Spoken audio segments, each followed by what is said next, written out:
my husband and I decided we were going to start trying for a baby, we did like many couples do, and we just stopped being careful. After about a year with no positive results, I went to my doctor to discuss. I wasn't all that surprised when she suggested I start taking a medication to trigger ovulation. I knew my body well enough to know that my normal wasn't like most people. I was put on a medication called Clomid to try to jumpstart ovulation and get the ball rolling for us. At the time, I was 25 years old and it didn't really sink in that I might be facing a long road. The early days of our journey weren't overwhelming or scary to me yet. I was still hopeful and excited about the future. In my mind, I was young and I had a medication that was going to help us get pregnant, so everything was going to work out. As time passed and the protocol and the doctors changed, I realized that it wasn't going to be as easy as I hoped. The first year wasn't too bad. I still laughed and lived my life just as I always had.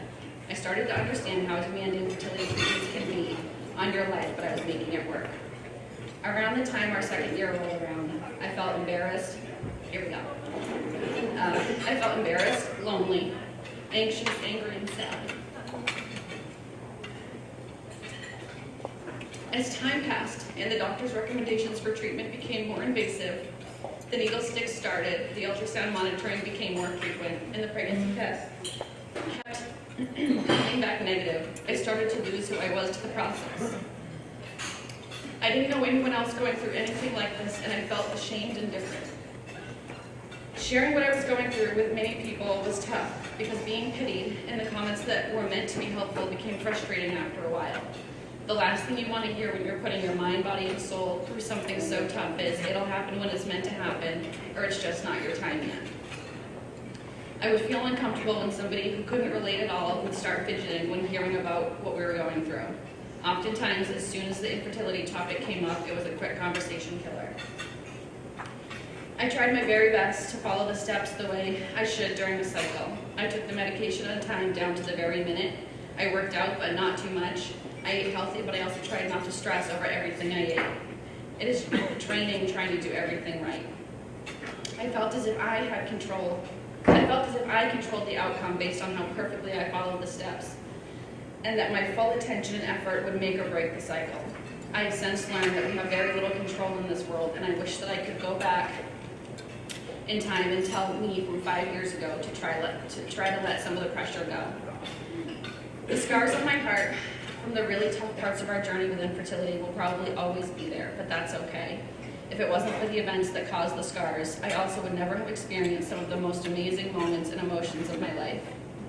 After 3.5 years of fertility treatments, my husband Tim and I learned we were pregnant with our first child. I had my blood drawn that morning and we waited for the phone call. As always, when picking up the phone for the big news, I was shaking. I am right now too. When the nurse told me we were indeed expecting, I couldn't believe it. I was shocked. I kept asking Tim what he had heard to confirm it was the same as what I had heard. I just couldn't get my head around the fact that we were actually pregnant for the first time. Medications, injections, ultrasounds, multiple intrauterine inseminations, 2 rounds of IVF, ovarian hyperstimulation syndrome, and a frozen embryo transfer later, and we were finally pregnant. We were so excited and relieved. I was so thankful that we were finally at this point that we'd worked so hard for. Unfortunately, the scars and fear from infertility affected my pregnancy in a big way. I was terrified to lose our baby, and I struggled to enjoy the experience the way I would have liked to. Along with the fear, I also had some of the most amazing days of my life. The day we found out we were having a boy, I only felt joy and excitement.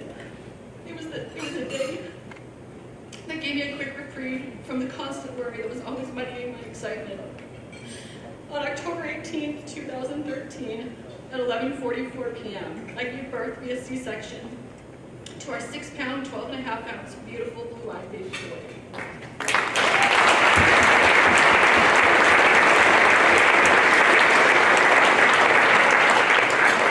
We finally got to see the face of the little boy we had already named Cole Walter. Although I was exhausted and half out of it from a long labor and C-section, I felt extremely relieved. The weight of infertility and the fear of not getting our little boy into the world safely were gone. Just like that, in an instant, I no longer resented the journey to get to that day. He was worth every minute of every hard day we had had up to that point. Along with the excitement I felt for finally having our baby in our arms, I was really excited to get back to being me again and enjoying life with my family. The next few weeks were the perfect mix of new parent joy, overwhelming love, sleepless nights, nursing tank tops, lots of diapers, long-awaited sushi rolls, and endless new baby snuggles. The moments with our son were not wasted because of our journey to get to him. We had a totally new perspective and appreciation for him and the family he turned us into. Sadly, our hearts were broken 9.5 weeks later. On December 24th, 2013, Cole suddenly became very sick and passed away within hours of showing symptoms. He was born with a condition called intestinal malrotation that we were unaware he had. By the grace of God, we were able to hold our son in our arms, kiss him, pray for him, and say goodbye to him before he had to go. Those last moments with him are some of the most precious of my life, and I'm so thankful for them. It is much more than many parents get when they lose a child. Needless to say, we were devastated and completely shattered. When you lose a child, you also lose the future you saw for them and yourself. The grief can be suffocating. We promised each other that we were going to get through this together and help each other as much as we possibly could, while also dealing with our own feelings of loss. After enduring such a long journey, one would think that we wouldn't want to go forward with fertility treatments in the future. For us, the opposite is true. We had the absolute joy of meeting our child, and even if we had known the outcome, we both can safely say that we would have done everything the same because he was 100% worth it.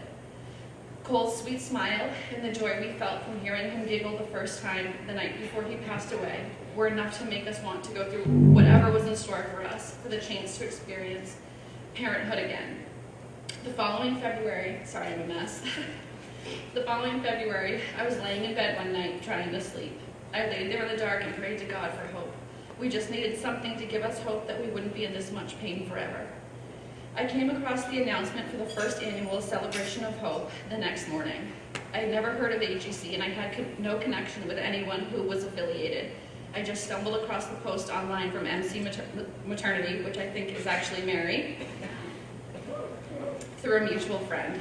I believe that AGC was an answered prayer, and that has had a huge impact on our life.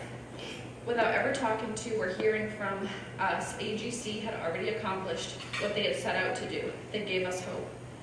After doing more research, I learned that AGC gives scholarships to people who are trying to grow their families through fertility treatments, surrogacy, and adoption. The financial burden that comes along with building a family can be a huge obstacle to overcome, and sometimes it stops the journey to parenthood before it even starts. I sent in our story to be considered for a scholarship, and again, our prayers were answered when we got the phone call from April that we had been chosen as recipients. In the end of May 2014, we started preparing for our frozen embryo transfer. We still had 2 frozen embryos from the same retrieval that Cole came from. I felt more prepared than ever for all that comes along with a frozen embryo transfer cycle. Tim and I had bonded over our shared experience of infertility, parenthood, and loss, and I had learned that the outcome wasn't in my control. I could follow the steps for the cycle and say my prayers, but that was about it. Letting go of the pressure I put on myself in the past was so freeing, and I only wish that I could have learned to do so much earlier in our journey. I had the hope that came along with the scholarship and the people from AGC on our side, and I just felt ready to go. That is one of the amazing things about AGC. Not only do they help people financially, but they are an organization of people that have been there and understand what it takes. They offer advocacy, education, and support where it is so badly needed. 10 days after our transfer, we learned we were pregnant with our second child. We were so excited and couldn't wait for our second chance at parenthood. Every happy moment has been bittersweet for us since Cole's passing, but we know life is short and unpredictable, so we embrace the happy and feel the sad too. My pregnancy this time around was much more enjoyable. Our family and friends were over the moon excited for us while still acknowledging that we desperately wish that our baby's big brother could be here to be part of all of it too. The day of our C-section, we received text messages from the board members of AGC wishing us well and letting us know that they were thinking of us. On February 24th, 2015, Bodie James, weighing 7 pounds, 14.8 ounces, entered the world at 8:04 a.m. Our second beautiful blue-eyed baby boy was safely in the world and in our arms. Our hearts grew that day to make room for our second child. We had gone from just the two of us to a family of 4. Although we will never have a moment with our family all together, our sweet boys are brothers, and they are both equally loved and special to us in very unique ways. They started out together in the same retrieval, and although we don't get to see Cole every day, he never leaves our thoughts or our hearts. Bodhi will grow up knowing about his big brother and how special he will always be to our family. This past year has been nothing short of a miracle. Bodhi has helped to heal our broken hearts, and his spirit and the love he brings to us are such blessings. He has the world's biggest smile. He sucks his thumb all day, every day. He laughs uncontrollably when he's tickled, and he loves to cuddle. His dog Oakley is his best buddy, and at the young age of 1, he already knows when he's getting into mischief, he should do it quickly and quietly so he doesn't get caught. We have had days with him that we could only dream about during fertility treatments. We have gone on our first family vacation, celebrated holidays, gone apple picking, made a special trip to the aquarium for his birthday, and we have watched him learn about the world around him and master all the milestones a 1-year-old reaches. He brings us so much joy to our lives that there really are no words to explain it. I have learned a new level of patience and gratitude for life's little blessings, and without our experience with infertility, I can't say for sure that I would be as thankful as I am today. It was hard going through it all, but I am grateful for the perspective, outlook, and the children I received from committing to something so worthwhile. What I have learned over the past 5 years is that there are miracles in the midst of the madness, and we need to share our experiences with others for the betterment of everyone. If I had been aware of AGC and the large amount of people just like us wishing for a family, it probably would have saved us a lot of heartache and self-doubt years ago. The fundraising that they do and the advocacy they provide directly affects real people. They themselves have felt the heartache and the blessings that come along with infertility, and they genuinely want to help people. With the help of AGC, more people are finding much needed support and the feeling of togetherness that is so badly needed in the infertility community.